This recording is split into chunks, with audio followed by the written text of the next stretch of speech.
आज आम देखा जे कि आमर गाँ गहली जो छेली चाषी मैंने चाष कला समय देखा जाए छेली मानकर गोड़ भांगी जाती पड़गले जब गोड़ भांगी जापे आम केमती आम देशी पद्धति केमती उपचार कर से विषय कथबार्ता हवा। तो प्रथम आम कौन करवा बाउंश पाती तैयारी करवा जमती आम पट्टीटा जोड़े जो गोड़ भांगी जाती सेट करने बाउंश पट्टी को नेबा ता सहित आम कौन करवा मशाणिया छाली यहाँ हूँ आम मशाणिया छाली ये जंगल मिलूँ ता सहित यहाँ हूँ आम हाड़भंगा पत्र आको दुईटा को आम भल भाव बाटीदे बाटी सारापर जो जगह आमर छेलीर हाड़ भांगी जाइए तो ये जो हाड़ भांगी जाइए सेट करवा हाड़ा को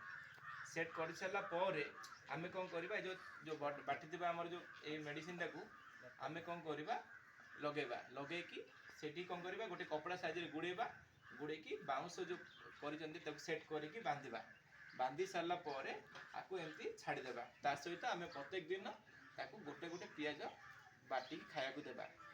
ता फल आमर गोटे 7 ରୁ 15 दिन भितर गोटा ठीक हो सहित छेली जो जिते दिन पर्यंत घर रही आम कौन करवा से जो जहाँ खाद्य खाऊँगी जमी आम पत्र डाल पत्र आणिकी खाया देबा जहाँफल छेली सुस्थ हो पार आ जल्दी भल हो पाए।